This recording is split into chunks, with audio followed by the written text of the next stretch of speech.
आजच्या जगामध्ये माणसांपेक्षा पैशाला, संपत्तीला महत्त्व जास्त आहे। पैसे आणि प्रॉपर्टीच्या वादातून लोक एकमेकांच्या जीवावर उठतात, नातंही पाहत नाही। असाच काहीसा प्रकार मुंबईमधून हाकेच्या अंतरावर असलेल्या बदलापूरमध्ये घडला आहे, जिथे पैसे आणि प्रॉपर्टीसाठी एक मुलगा त्याच्या स्वतःच्याच वडिलांच्या जीवावर उठला। त्याने जन्मदात्या पित्यावरच धारदार शस्त्राने वार करून त्यांची हत्या केली आहे। अनंत कराळे असं हत्या झालेल्या वडिलांचं नाव असून बेलवली परिसरात घडलेल्या या घटनेनंतर पोलिसांनी मुलगा गणेश कराळे याला ताब्यात घेतलाय।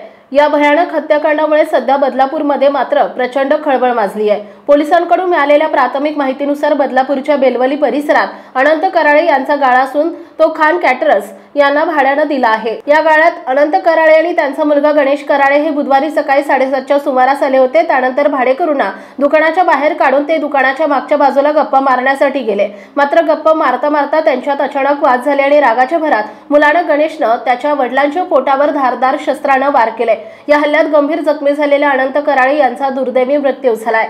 या घटनेची माहिती मिळताच बदलापूर पश्चिम पोलिसांनी घटनास्थळी धाव घेतली आहे। घटनास्थळाचा पंचनामा करून अनंत कराळे यांचा मृतदेह ताब्यात घेतलाय आणि तो पोस्टमार्टमसाठी ग्रामीण रुग्णालयात पाठवण्यात आलाय। आरोपी मुलगा गणेश कराळे याला पोलिसांनी अटक केली असून बदलापूर पश्चिम पोलीस या प्रकरणी अधिक तपास करतायत। एसएस न्यूज चॅनलला सबस्क्राइब करा, बेल आयकॉनवर क्लिक करा। एसएस न्यूजच्या बातम्या पहा आपल्या मोबाईलवर।